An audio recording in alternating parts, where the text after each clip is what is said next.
देश के दो बड़े शहरों में कोरोना के बढ़ते मामले लोगों को डरा रहे हैं। यहां पर कोरोना की रफ्तार पर ब्रेक कैसे लगेगी, ये अभी तस्वीर साफ नहीं हो पा रही। अलग अलग तरीके से इसके खिलाफ तैयारियों को और धार जरूर दिया जा रहा है। मुंबई की हम बातचीत करेंगे, मुंबई से हमारे सहयोगी शैलेंद्र हमारे साथ जुड़ेंगे, लेकिन उससे पहले मुंबई का कुछ अपडेट आपको दें। लगातार वहां पर मामले बढ़ रहे हैं, दवाइयों और इंजेक्शन की कमी जस की तस बनी है। इसकी जानकारी के लिए देखिए हमारे सहयोगी शैलेंद्र की रिपोर्ट, फिर उनसे हम सीधे बातचीत भी करेंगे।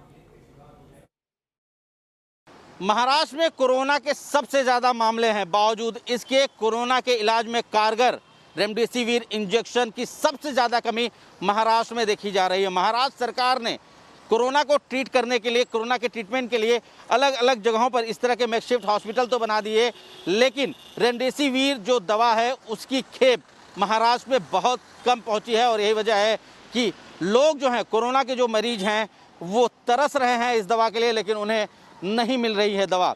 खुद अस्पतालों से भी उन्हें बोला जा रहा है कि अस्पताल में दवा अवेलेबल नहीं है, लिहाजा वो बाहर कोशिश करें कि उन्हें दवा मिल जाए। साफ तौर पर जानकारों का आरोप है कि महाराष्ट्र सरकार ने रेमडेसिविर के लिए जो टेंडर फ्लोट करना चाहिए था उसमें काफ़ी देरी की, और यही वजह है कि जो टेंडर महाराष्ट्र सरकार को मिलना चाहिए था वो महाराष्ट्र सरकार को न मिलके तमिलनाडु, आसाम और गुजरात जैसे राज्यों को मिला। क्योंकि महाराष्ट्र में कोरोना के सबसे ज़्यादा मामले हैं और यहाँ पर ऐसे भी मामले हैं जिन मरीजों को रेमडेसिविर की सख्त ज़रूरत है, लेकिन उन्हें समय पर ये दवा मिल नहीं पा रही है। और यही वजह है कि महाराष्ट्र सरकार के नीतियों पर और फैसलों पर अब सवाल उठने लगा है। और जानकारी के मुताबिक ग्लोबल मार्केट से भी यूएस ने रेमडेसिविर की एक बड़ी खेप जो है वो उठा ली है। और यही कारण है कि डिमांड और सप्लाई में एक बड़ा अंतर देखने को मिल रहा है।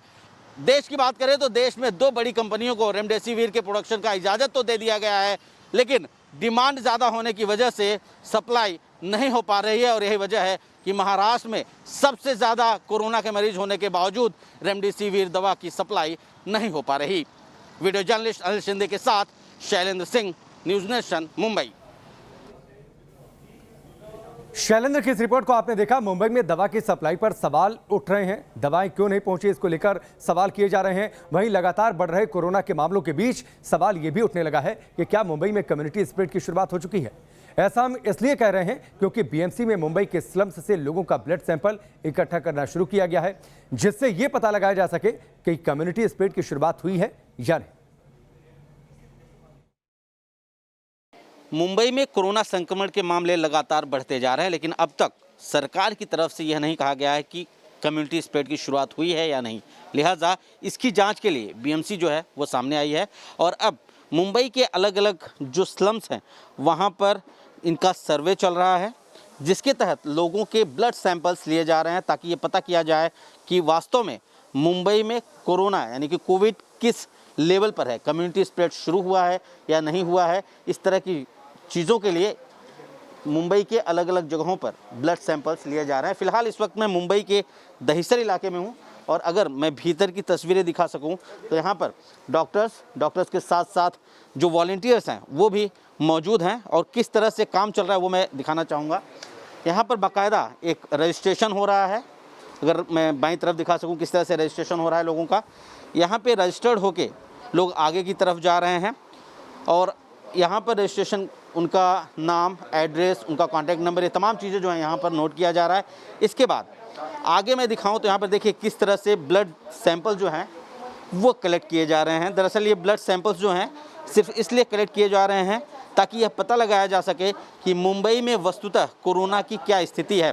क्या हम कम्युनिटी स्प्रेड की तरफ बढ़ रहे हैं, या कम्युनिटी स्प्रेड की शुरुआत हो चुकी है, या कम्युनिटी स्प्रेड की शुरुआत होने वाली है। ये तमाम ऐसी आशंकाएँ हैं जो इस सर्वे से साफ हो जाएगा। हमारे साथ बात करने के लिए डॉक्टर नायर हैं।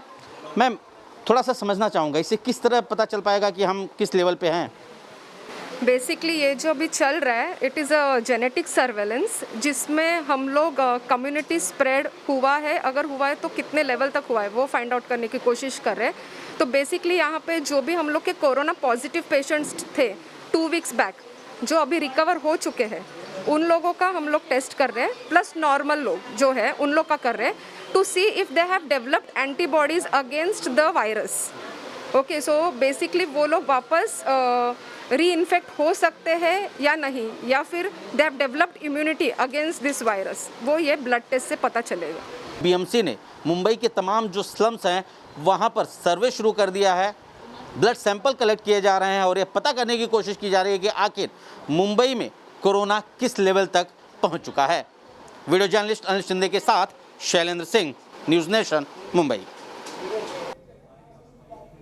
शैलेंद्र की इस रिपोर्ट को आपने देखा और अब सीधे शैलेंद्र हमारे साथ लाइव भी जुड़ चुके हैं, उनसे हम बातचीत करते हैं।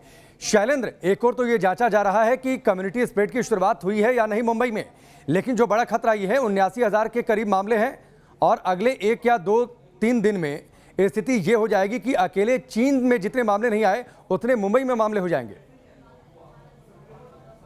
देखिए, जाहिर तौर पर अगर मुंबई की बात करें तो मुंबई देश का ऐसा शहर है जहां पर सबसे ज़्यादा मामले सामने आ चुके हैं और लगातार मामलों में कोई कमी होती नज़र नहीं आ रही, क्योंकि दिन ब दिन लगातार मामले बढ़ते जा रहे हैं। और इसका सबसे बड़ा कारण ये है कि पिछले दिनों अनलॉक के समय लगातार देखा गया है कि लोग धज्जियाँ उड़ाते रहे हैं, सोशल डिस्टेंसिंग जैसे जो नॉर्म्स है उसका पालन नहीं करते रहे हैं। इसके अलावा महाराष्ट्र सरकार की तरफ से बड़ी चूक जो है वो सामने आई है। सरकार पूरी तरह से इस मामले को लेकर रिलक्टेंट बनी रही है और यही वजह है कि आज जिन मरीजों को रेमडेसिविर जैसी दवाओं की ज़रूरत है उन्हें समय पर वो दवाएं नहीं मिल पा रही हैं और आज लोग यहां से वहां दर बदर भटकने के लिए मजबूर हैं। बात करें अगर कोरोना वायरस को लेकर तो तमाम अब जो नई एक एडवाइजरी जारी की गई है टास्क फोर्स द्वारा साफ तौर पर कहा गया है कि जो लोग डिस्चार्ज होते हैं हॉस्पिटल से उन्हें 14 दिन का क्वारंटाइन करने की बजाय 28 दिन का क्वारंटाइन किया जाए, क्योंकि कोरोना का जो साइकिल है वो कहीं ना कहीं 28 दिन तक इन्फेक्शन करने में कारगर होता है, यानी कि इन्फेक्शन जो 28 दिनों तक होता है, लिहाजा 14 दिन की बजाय 28 दिन किया जाए। तो ये तमाम ऐसी चीज़ें हैं जिस पर अब सरकार को काम करना है और तमाम जो जानकार हैं, जो मेडिकल प्रैक्टिशनर हैं, वो भी सरकार से अपील कर रहे हैं कि सरकार इस तरफ ध्यान दे। लेकिन अब तक 14 दिन का क्वारंटाइन सिस्टम रखा गया था और उम्मीद लगाई जा रही कि हो सकता है कि इसी की वजह से मुंबई में ज्यादातर मामले जो है वो सामने आए हैं। इसके अलावा मैं बताऊं कि इसे रोकने के लिए सरकार की तरफ से क्या इंतजाम किए गए हैं।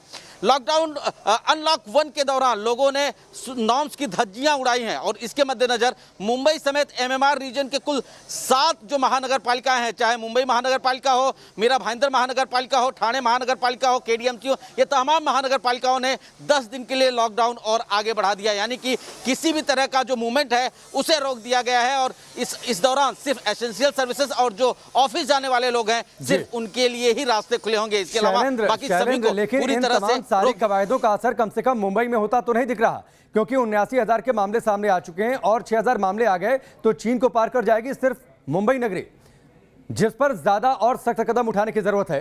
फिलहाल बहुत बहुत शुक्रिया हमसे जुड़ने के लिए, इस पूरी बातचीत और जानकारी के लिए।